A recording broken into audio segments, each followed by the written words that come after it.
Hello. Hi. How are you? I'm doing well. How are you? Good. Thank you so much for taking this call. Of course, Jenna. Thanks for having me. Okay, guys. So this is Anna. You go by Anna, right? Yes. Okay. This is Anna. I found her on YouTube. I have been stalking her kind of for a couple of months, and she has something in common with me. A lot of you may know or may not know that follow me and keep up with me on my social media, but I have a condition called Trichotillomania. It is a hair pulling / OCD. Um, I don't know. How would you describe it in your own words? For as many years as I've been diagnosed by different doctors, they've always described it as a disorder. Okay. I also would call it, a reaction to deal with stress, but more times than not, it's called a disorder. Right. Yeah, I think that's a good way to put it. Because there's a lot of different people that, label it as different things. Exactly. So we're just going to dive right in and we're going to ask her a couple different questions. We talked before this, so you guys know that we're not just like hopping on here and like, oh, give me the goods. But yeah, and I will link all of her social media down below as well as her YouTube. I cannot speak. Thank you. And I hope you guys check out her stuff. She is super sweet and her content is very, very real. So, so how old are you? I am 20 years old. I'll be turning 21 in October. I'm a Scorpio. Yeah, so I am quite young to be on the platform. I developed Trich when I was 4 years old, which a lot of pediatricians don't see trichotillomania or really many mental disorders beginning that young. So I was kind of a rare case, especially where I'm from. I'm from Middle Georgia, and my parents had no idea what it was. All they knew is that I was pulling out my eyelashes in my classroom, yeah, in pre-K. Wow, 4 years old, you said. So, do you remember when you started doing it the very first couple times? Yes, I do. So I don't necessarily remember the exact day or month or year that I even began. My earliest memory of pulling was actually the next year when I was 5 in kindergarten. And I remember getting done with my work, like a coloring sheet or whatever it was in kindergarten. And I remember being very bored and feeling unstimulated in the classroom. And so I remember when I was bored in kindergarten, I would just reach up and pull out my eyelashes. And I remember my kindergarten teachers would come to my desk and say, Anna, what are you doing? Like, why are you pulling out your hair? Please stop. So that's my earliest memory in kindergarten. Wow. So, how did your family respond to this condition that you have? Were they supportive from the very beginning, or was it hard? Has that created like a block in your relationship? Talk a little bit about that. Wow. I would say it was hard. My parents, one, did not understand what was happening, and two, responded very harshly. Um, my mom would like spank me whenever I would pull out my hair, and not like abusively, but she would Right. use like physical, like punishment whenever she would Right. see my. Which she probably saw it as love because she saw Yeah, how hard. she probably saw it as like, because I don't want my daughter to pull out her hair, I'm going to show her this is what happens when you Right. pull out your I'm gonna hair. whoop her. I'm gonna, yeah, yeah. Um, but yeah, so I do remember getting punished physically for pulling out my hair. But as I got a little bit older, when I actually started seeing a child's therapist, my dad actually was talking to his mother, so like my grandma, saying, "Yeah, Anna is seeing a therapist now. She's pulling out her hair." And my dad's mom said, "I do the same thing." Wow. So my dad was like, "Wait, what?" And she said, "Yes, it's called trichotillomania, and it's passed down through generations." Okay.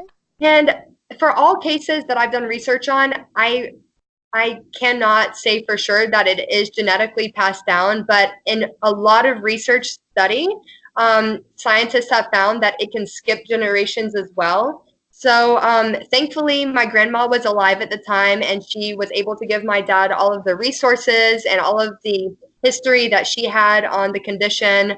And it really educated my parents, and they started not hitting me. They were like, Good. okay, this is an actual condition. We are not going to, punch you every time you pull your hair. So they started to respond with, they already had me in therapy, so they were already going in a better direction to approach it. But they really definitely understood, like, oh, if Anna's grandma has it, then we can go about this from a medical Right. perspective. Yeah. Okay. Wow, that's really interesting. Okay, I have never read that generational skipping that you talked about. That's I believe it. That sounds really that's crazy. Yes. You know, And wow. one thing I do want to add is my grandmother pulled hair from all over her body, um, Right. including her head hair, her eyebrows, her arm hair, her leg hair. I think any hair that could grow on her body, she would pull. And as far as mine goes, I just pull my top eyelashes. But I do remember, now that I look back to like spending time at my grandmother's house, her wigs. She had a bunch of wigs. She wore false eyelashes even before they were normal to wear every single day. And she had like the like stenciling done to her eyebrows, I guess, like a tattoo. I don't like, Okay. yeah, I don't know the specific word for it, but my grandmother had already started doing all of the, um, things that a lot of people with Trich do nowadays way back in the 90s. Wow, she started it. Yeah. Wow, that is oh my gosh, that is amazing. That she was able to talk, to your parents and help them understand kind of what it is that you were going through. Yes. Um so wow. I'm just like it's crazy because there are so many people that have it. I told you earlier that I read an article that said it's roughly 280 million people live with trichotillomania, but there's not too many recent articles or recent videos or YouTube channels or different sources for people to go to, or Definitely. influencers, different things like that, because Definitely. it's kind of like that glob, or that like that unknown thing that's in the box. People are afraid of it, scared of it for whatever reason. I mean, I can understand, but it we got to break that. We got to break that stigma that it's Yes. psychopaths doing Yes, things like yes. that. Oh, totally. There's a silence built around trichotillomania. Um, like I mentioned to you earlier, that girl from Ukraine who messaged me privately, and her parents were threatening to put her into a mental institution because her parents simply did not understand that there is a massive, like you said, 280 million people. There's just a massive community of people with trichotillomania, and even though one person might pull their eyebrows or one person might pull their head hair, the fact still remains that it is a very common mental disorder as far as like hair plucking goes, and a lot of people shame others, and even some of my friends growing up would make jokes, and even though they didn't mean it harmfully, it still would like hurt me and like hit. Um, like I couldn't use Yeah. mascara in middle school and high school, and a lot of my friends, like would say like, "Oh, you're saving money by not, being able to use mascara," and it's Oh, like funny, but at the same right. time, people don't have Oh, that. it's like, oh, yeah, yeah, I feel you, girl. Oh my gosh, I get it. I Yeah, know. But so you talked a little bit about your family and how, that they try to understand and help you. And it affected your relationship. But what about dating? Has it affected any part of your dating life or relationships with that, you know, um, it's so, area? it's so funny that you asked that. Yes, 1000% yes. In high school, Yeah. I was really focused on modeling, and that's when the peak of my career was. So I didn't date much my freshman or sophomore year. I actually only have kissed like one person in before I met my partner that I have today. I've been with my partner Mhm. for coming up on 4 years, and he Wow. he and I met my junior year, and before that, like I said, I was very focused on modeling. But when I met my partner that I ended up becoming very serious with, very raw and stripped down. Like whenever I first wore no makeup in front of him, I was petrified. I was like, oh my God, like he's gonna think I'm a freak. And even though I had told him about my condition and he knew about the content on my YouTube channel, he never made me feel weird about it. In fact, he's told me before, I prefer you without false lashes. And Wow. even though I can't comprehend how he likes me more without lashes, because I personally enjoy how I look with lashes on, it makes me feel very loved, and like he loves me. Yeah. He loves me for who I am and just not my outward appearance. Right. Which sometimes can get tricky in relationships, especially nowadays. I feel like a lot of it with social media and stuff is all Yeah. outwardly, and that's why it was ironic. And I mentioned this. I was I woke up this morning and I was getting ready to film this video, guys, and I was gonna put my big, because I love, you guys know I love a big chunky lash. Like I love a big chunky thick Oh yeah. juicy lash, and I couldn't find my eyelashes this morning, and I was like, wow, how ironic. I'm gonna have a pair of bald lids for this video, um but and I'm gonna start doing more videos, I think, without my lashes, just to show who I am behind camera too, because there's Right. always this pressure. And speaking of pressure with social media, because you were in the modeling industry a little bit, and just society in general, do you feel pressure with how you look outwardly because of this condition that you have, or that we have? Like, have you ever felt that pressure to look Yes. perfect? Or Yes. Yes. I went to an event release party for an agency last year, and um, I really wanted to go without eyelashes, but whenever you think about who you'll be taking pictures with, where the pictures will end up, where they're going to circulate online, I made the unconscious but still conscious decision to put on false lashes, and it was like really uncomfortable because at the same time I had an article coming out about modeling and being a model with trichotillomania. oh So yeah. yeah, it was like back to back, and I was like, why am I going to a party wearing like a launch event wearing lashes when I'm having an article come out next week on me that's saying be confident in your body, don't wear lashes. Like as far as like a model goes, Yeah. being unique in the industry, and so it was really conflicting because I felt pressured to wear them, but I knew the next week I would be going the entire 7 days wearing nothing. Right. Wow. That Yeah.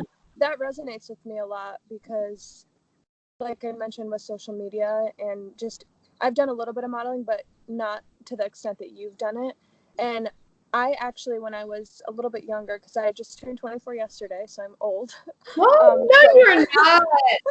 Happy belated birthday. thank you.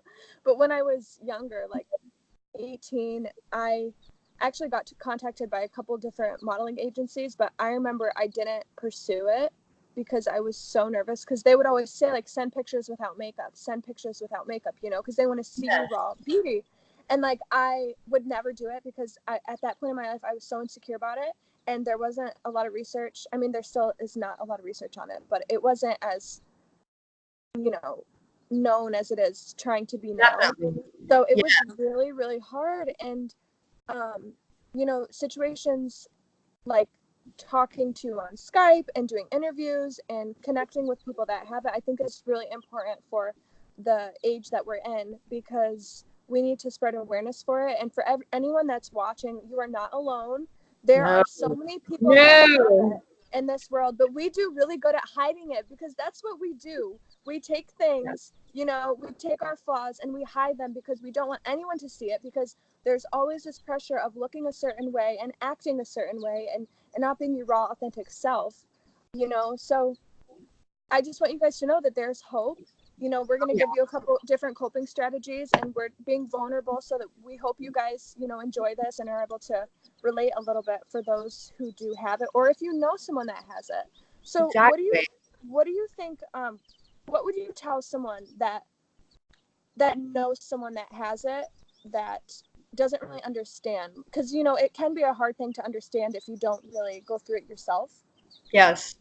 So for the person that's watching this that Sure. knows someone. Um, for someone who knows someone who has trichotillomania, like a friend, a sibling, a relative, anybody, I'm kind of going based off of how my best friend treats my trichotillomania, because she's my best friend for many reasons, but the way she handles my condition holds me accountable for the progress she knows I want to make as far as letting my eyelashes Wow. grow. So she holds me accountable, but at the same time, she's very understanding of the condition itself and never makes me feel beaten down whenever I do pull.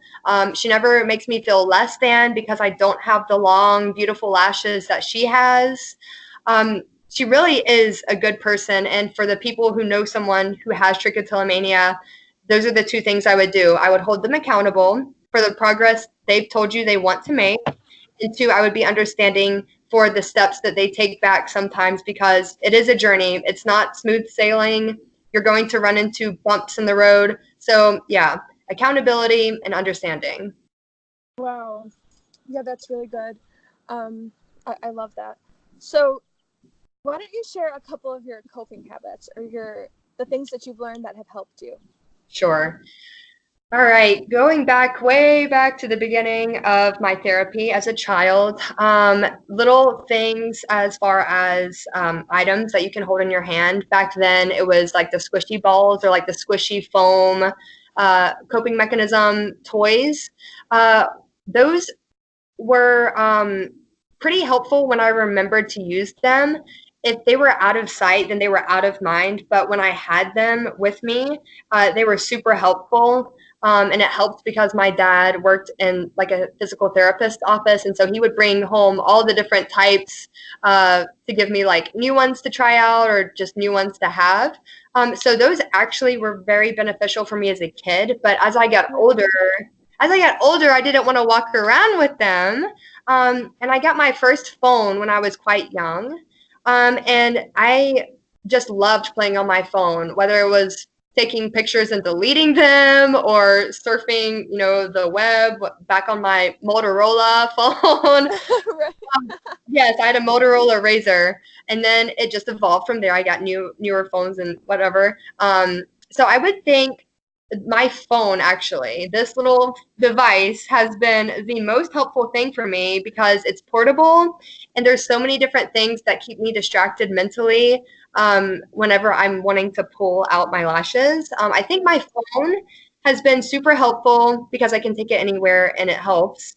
But I also feel like a very important coping mechanism for trichotillomania is also physical endurance, physical exertion, stamina, building up, whether you do yoga, a Yeah. sport, a meditation. I feel like physical exertion throughout the week, maybe 3 to 4 times, is super helpful. I rock climb specifically. And rock climbing has definitely helped me because my gym is open really late at night.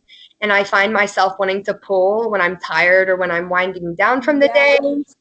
Yeah, so I'll say, you know what? I'm going to go grab my climbing shoes and head to the gym. And by the time I'm climbing and by the time I get back home and shower, I'm ready to pass out. So I think some type of physical involvement as well as a tangible item to help you stay busy with your hands is helpful.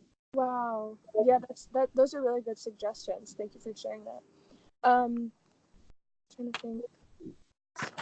Oh, did you touch on that story that you told me, the model? I don't think you talked about that. Did you? The girl that got declined, Let's see. the Oh, makeup artist? Oh, me specifically, yes. So I will share that story. I was modeling in Athens, Greece. I had a contract with an agency in Athens back in 2017, and my contract was for a few months there. I was there for Greek Fashion Week, and I was also there to do a number of hair shows. At the time, I had really long blonde hair. It was bleached, and it was, taken care of by different salons. And so I was over there to do different hair shows and Fashion Week, like I mentioned. But I was backstage getting ready for a hair show for Schwarzkopf, which is a hair company. And the makeup artist that they had hired for me specifically, not me specifically, but for all of the models involved in the show, was doing my makeup. And whenever she got to my eyes, she had done my base, she had done my contouring, she had set everything. And when she was moving into my eyes, she said, "Where in the hell are your lashes?" And I was petrified. My mom wasn't there with me. I was alone in a foreign country. And I was like, "What do you mean?" And well, obviously, I don't have lashes, but I was like, "What do you mean? Like, you can't work with me?" And she was like, "No, I'm not working with you anymore. I'm not," she said in English, "I'm refusing to work with you. Someone bring me another girl."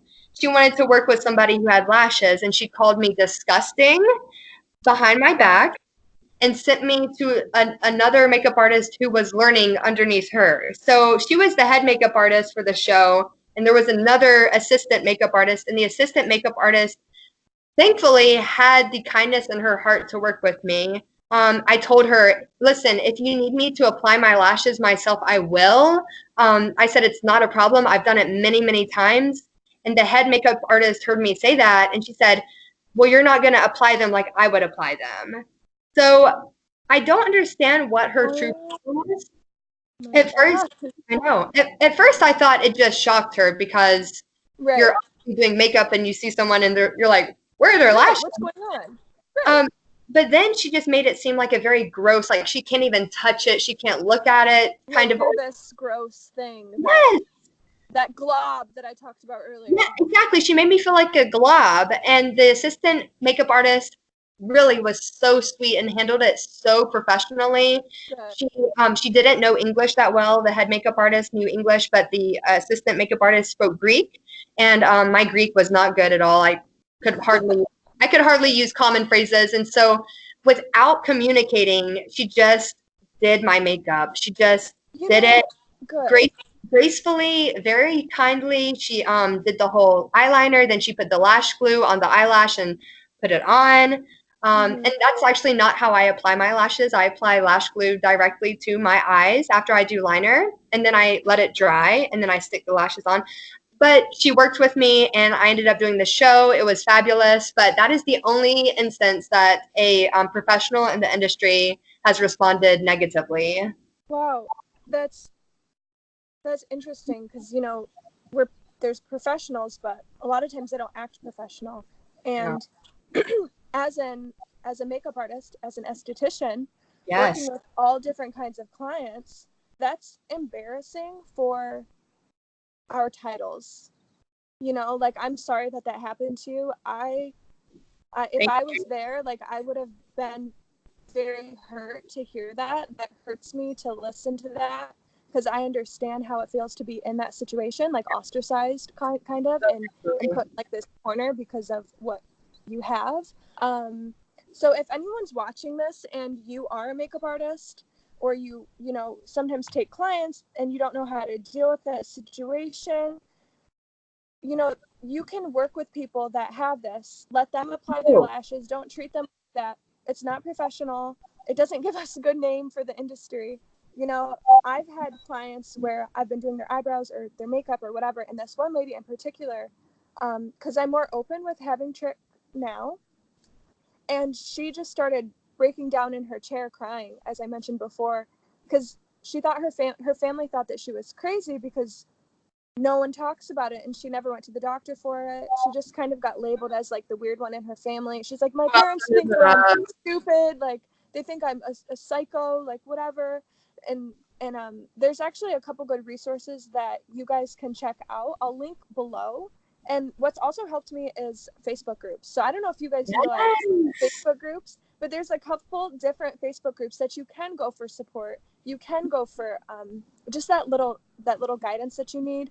um, there's also a condition, I don't remember what it's called, but it's parallel to trichotillomania. It's like, I forget the technical name for it, but it's a skin pulling condition.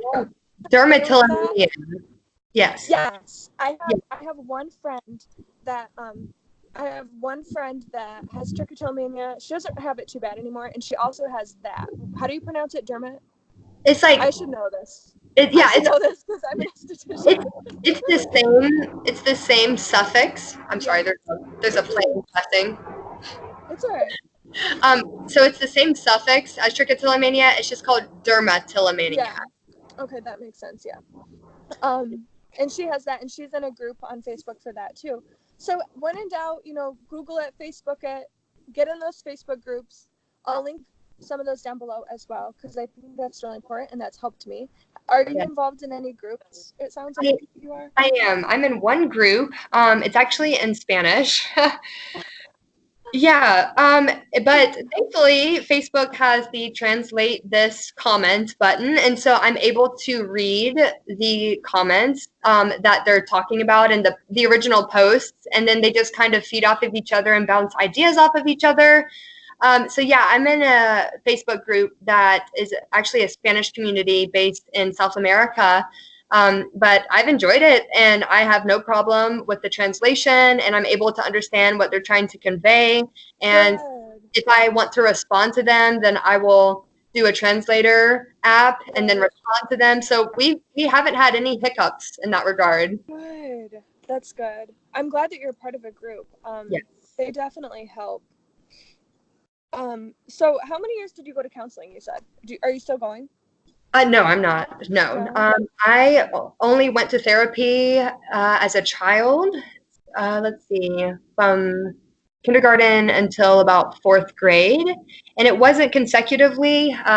Both of my parents are in the medical field, and so they would only send me when they had no idea what to do with me. And Right. yeah. So from the time I was 5 until the time I was 9 years old, on and off for about 4 years. In fourth grade, so my last year of counseling, my parents put me on I guess medicine isn't the right word. My doctor prescribed me a pill Yeah, that, medication. yeah, it was a medication, and it was just one a day. I can't even remember. It might have been like 250 milligrams, just a small dose. I Mm-hmm. can't even remember what it was called. I'm sure my parents know. But I was on it for less than 2 months because it turned me into a vegetable. It made me lethargic. I was playing sports at the time, and I just had a very instant decline in my reaction time. All I wanted to do was sleep and eat. I never wanted to go outside. My grades, Yeah. it didn't really affect me mentally because my grades stayed the same. But my parents uh, were not comfortable with me staying on the medication because I had essentially changed, like personality wise. Right. And they were like, okay, this is not right. So they went back to my pediatrician, and my pediatrician weaned me off of it, and I eventually stopped. Okay. So I was on medication my last year of counseling. And after that, I would say my parents just accepted the condition, and I just went with it, like Right. without medication. Yeah. Right. Yeah. I was actually put on Lexapro for my dog's at the window barking. He can't stand when I'm out here. He's like, I have to be with you. I was put on Lexapro probably when I was about 17, and it made me, I don't know if it helped or not too much, but it made my mind, like I had very like depressing suicidal thoughts when I was on it. It gave me such bad depression and suicidal thoughts. Like it was really bad. So I had to get taken off of that. And it was Wow. the medication because whenever, I don't really struggle like with suicidal, stuff too much like some people do, but when I'm on certain medications, that's Wow. a side effect sometimes that I can get depending on the medication. So I had to be taken off of that. There's a study I read. This is interesting. I haven't read about this recently, but I remember reading about it like a couple months ago. It was how trichotillomania may be a food reaction A to, food reaction? yeah, which is really interesting because I have so many food allergies. So I believe it. It was to like and I've kind of tested it a little bit and I find it kind of Wow. accurate. Like it's sugar and corn.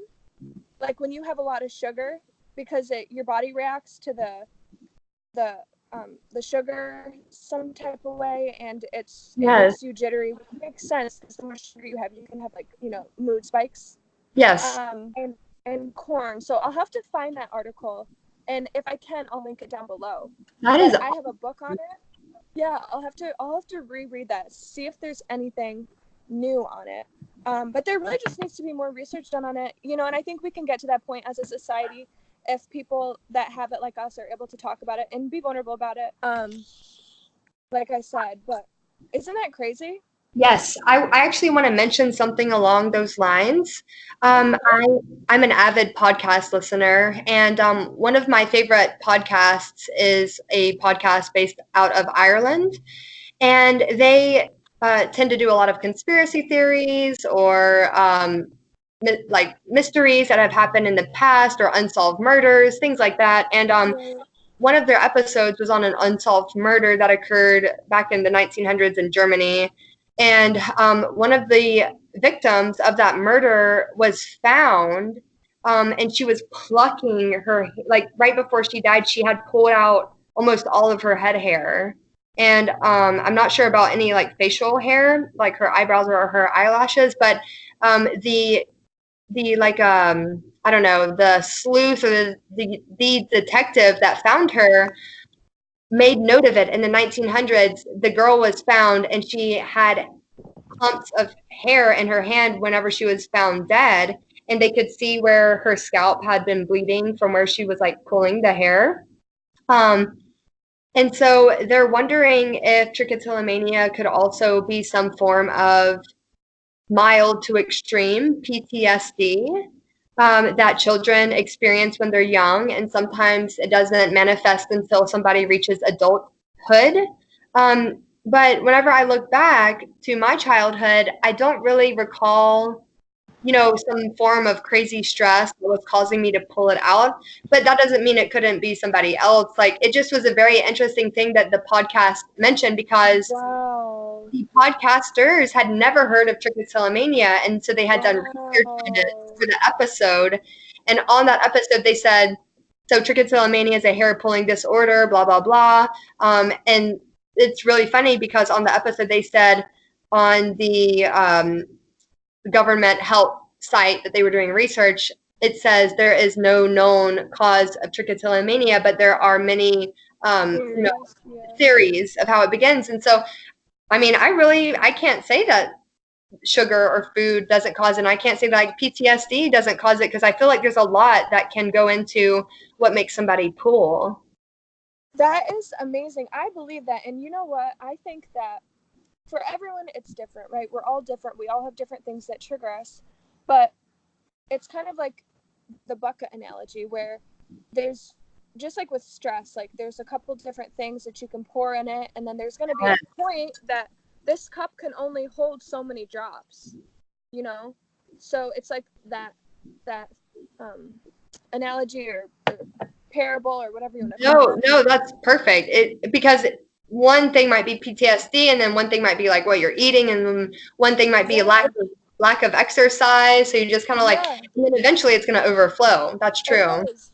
That's crazy. And I find the PTSD to be true. I don't know if that would be true for me when I was younger. Maybe like I didn't go through anything when I was that young that would be, I don't think, like that. I mean, Yeah. other than like parents screaming at you or something. But I don't know. Like, it's all person to person. Like that might, even someone just yelling at you to not get a cookie out of the cookie jar, if it scared you that much or something, it could do Yeah. something like that. Um, but I actually, after I don't know if you read any of my posts, and I think I'm going to start posting more about stuff like this too. But I was actually drugged and kidnapped and sexually assaulted. Like this was in 2017. I went through like this horrible, crazy experience, and after that happened to me, my hair pulling like got so much worse. I'm So so sorry. thank you. Yeah, it was crazy, and my hair pulling and that experience has gotten through that time after. Like I'm doing a little bit better now, but like a year after that happened, it was so much worse. There was a point where I like pulled off all my eyebrows, all my eyelashes. I had like bald spots like all over my head. But I definitely think that PTSD is, linked to that for some individuals in their certain, situations that they're in. Yeah. So that's crazy that you mentioned that, because it's so real, like different things affect people in different ways. And whenever you're antsy, whenever you're jittery or nervous or thinking about something that happened to you, even if you don't even realize that you're thinking about it, it can be Right. happening in your mind, and you don't even know Right. about it. And it's like it takes time to work through those kinks. That's why exercising has helped me, because it gets things out. Like I don't have to like be like you're able Yes. to let it all out. Yes. Exercising has helped me. Being able to talk about it, as soon as I started speaking more publicly about it, um it's helped me a lot. I kept mine a secret for years until I was like in like 16 or Wow. 15 or something like that. Wow. My counselor from high school actually had to call and tell my parents, because she was like, okay, this is considered like self-harm, so I have to tell like your parents. And I was Wow. like, no, because I actually told everyone that I had alopecia. I was so scared to tell everyone that I pulled my hair. Really? I went to the doctors and I lied. I lied to everyone because I was so fearful and nervous, and I didn't know what was wrong with me. I thought I was like crazy. So I just said, I don't know why I have eyelashes. I don't know. And my mom took me to so many different specialists, and I actually got diagnosed with alopecia Wow. because I lied to them. And it's interesting. So if there's any healthcare providers watching this, I would always I wish one of them asked my mom to leave the room and then talked to me Yes. just by myself, Oh, I'm there with you. And it's because nothing against my mom, but no, honestly, yeah. nothing against my parents, but they're being that age, and I was already afraid enough because of what I was doing to myself, let alone how people react to it. I'm in a doctor's office. I'm scared. My mom has no idea that I'm doing this to myself, so I'm not going to tell the freaking doctor. You know. No. So if anyone's watching this, just be super empathetic towards your young clients that you have, and I would suggest asking them privately, or telling them to work with a counselor, to figure out what it is, because unfortunately a lot of times people are afraid, because with No. fear there comes with all these different layers, like Yes. onions. There's some different layers. Yes. It's um not one but simple question. I know it's crazy. So I oh my gosh, sorry, oh my gosh, I told you I was recording. Sorry, do you guys want to see these dogs real quick? Oh my Yeah. gosh, come here. Positive note, let's see. Who is it? Hey. Oh, you're so Free. precious.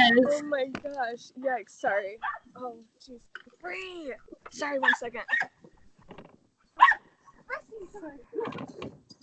Go outside. Go outside.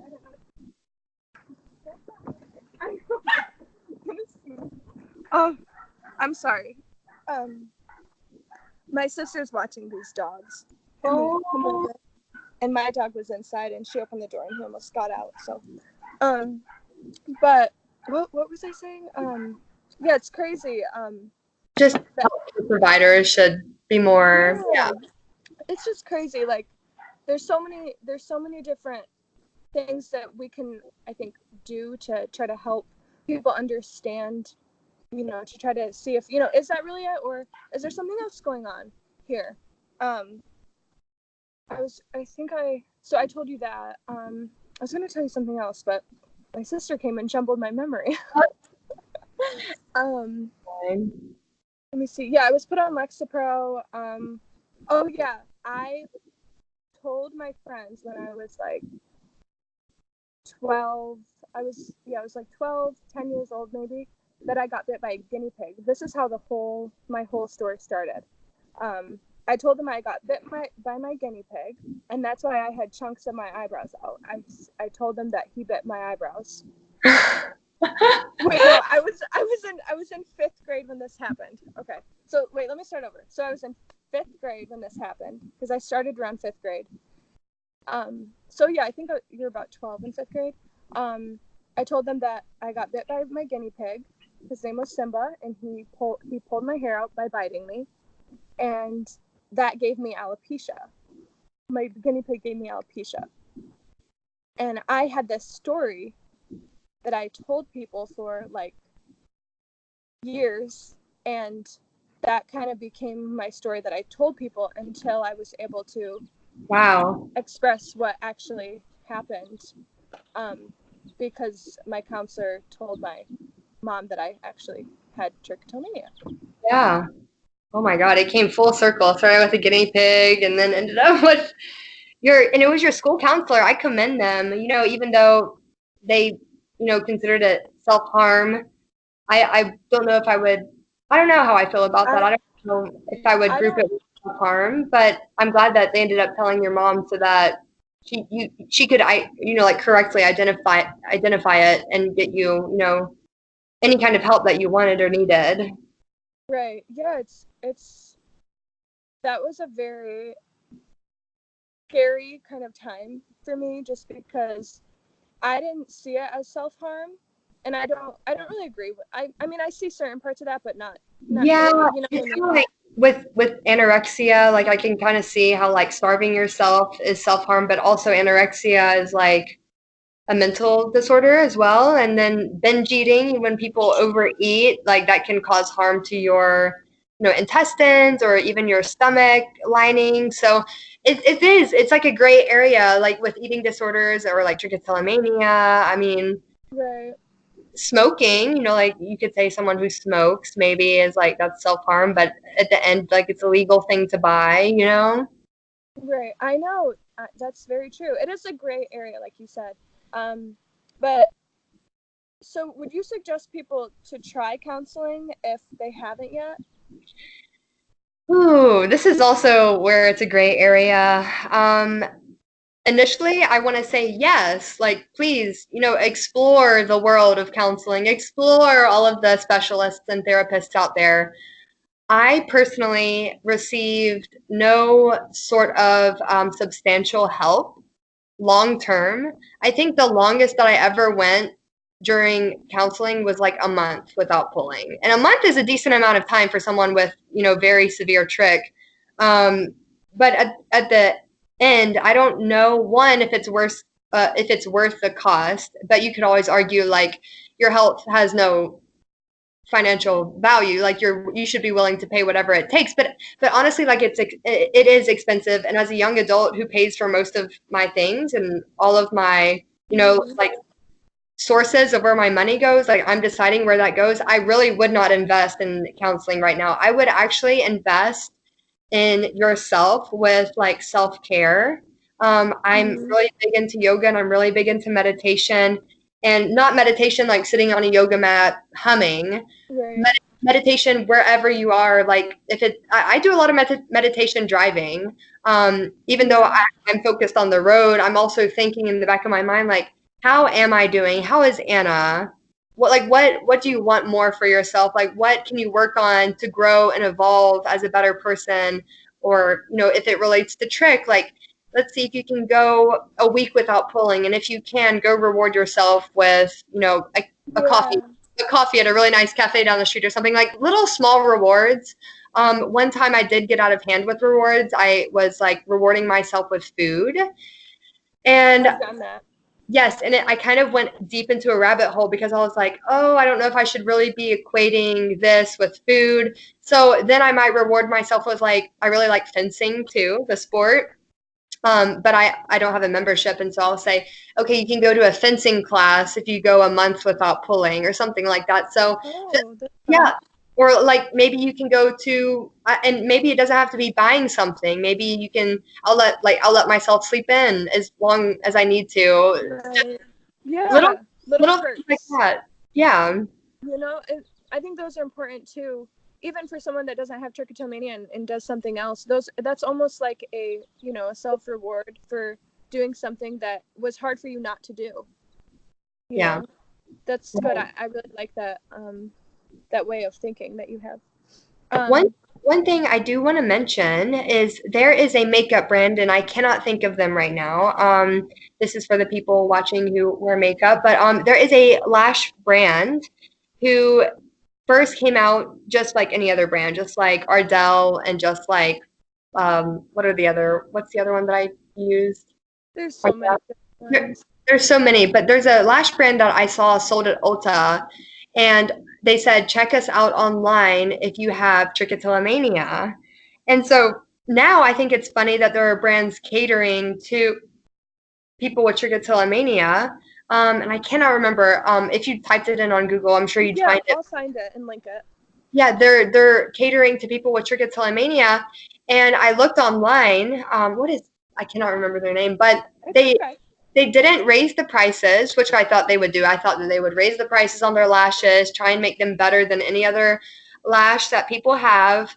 But really, they just said these are our most natural lashes. If you're interested in wearing a lash that looks, like camouflage, like your own lashes, Right. which I thought was really neat because now brands are marketing towards people who have trichotillomania. Wow, that's amazing. Yeah. You know what? And let me know in the comments, guys. I want to do stuff like this, but I'm nervous. So if I get enough people that would like it, I'll just get over it and do it. I'd like to do different makeup tutorials as a makeup artist on how to do your makeup, easy routines and how to kind of camouflage that area if you're looking to camouflage it, if you're not Right. comfortable with revealing it yet. And Right. even with hair hacks, because like I mentioned before, in high school, there's one time in high school where I was bald from here to like the back of my head.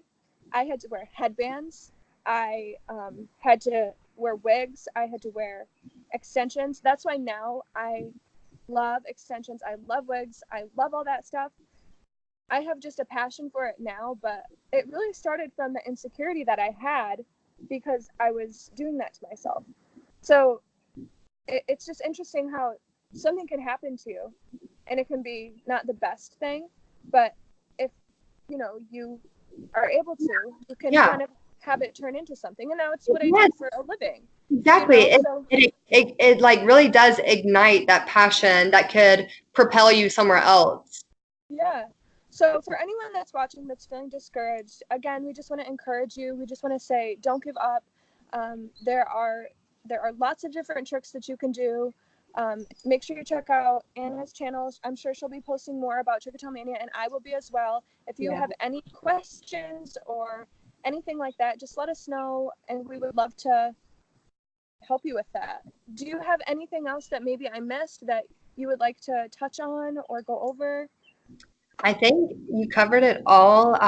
This is a pleasure. I love talking more about the condition. I think it, obviously, as we both said, needs more coverage and media and just personally, like you said, you mentioned the Facebook groups. There's so many different facets that we could really talk about it and share our stories individually. And so I'm just grateful for this interview. Thank you.